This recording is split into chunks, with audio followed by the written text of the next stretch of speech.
Master को प्रणाम। इस सृष्टि में अनादिकाल से चींटी, हाथी सभी जीव जंतु अपने तरीके से जीवन यापन करते हैं और उसके लिए कर्म करते हैं।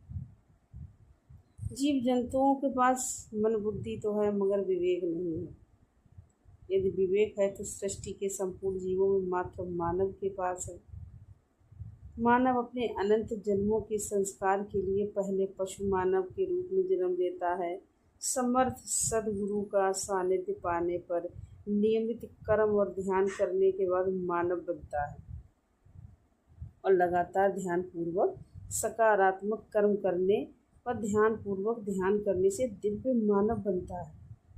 कर्म से ध्यान और ध्यान से कर्म का संगम होने पर आत्म साक्षात्कार होगा।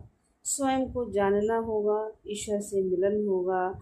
ईश्वर का मिलन ही मुक्ति है, मोक्ष और लय अवस्था है। इस स्थिति को प्राप्त करने के लिए हमें इच्छाओं को समाप्त करना होगा। अपने हृदय में ध्यान करते हुए ईश्वर का दर्शन, आत्म साक्षात्कार करना होगा। इस सच्चे कर्म और सच्चे ध्यान से ही संभव है।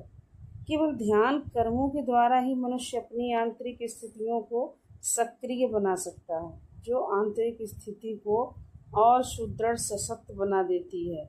हमें केवल गीता के मूलभूत संदेश को याद रखना चाहिए कि कर्म करो, फल उन पर छोड़ दो। हमें निरंतर कर्म करना चाहिए ध्यानपूर्वक। केवल चाहने भर से हमारा रूपांतरण नहीं होगा कि हम केवल चाहें और बदलाव आ जाए, नहीं। हमारे प्राचीन पांडित्य के अनुसार कोई मृग सोते हुए शेर के मुंह में नहीं कूदेगा। उदयमेन ही सिद्धांति कार्याणि न मनोरथ है, नहीं सुसप्तस्य सिंहस्य प्रविशांति मुखे मृगा। कर्म और ध्यान करते करते जब हम मन के मालिक बन जाएंगे तो सभी इच्छाएं प्रभावहीन होने लगती हैं।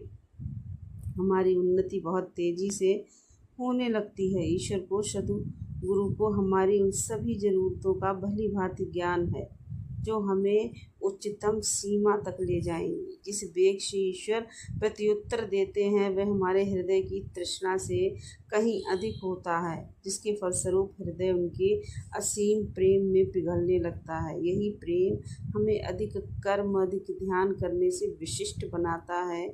हमें मानव जीवन को सार्थक करने के लिए कर्म और ध्यान करना चाहिए।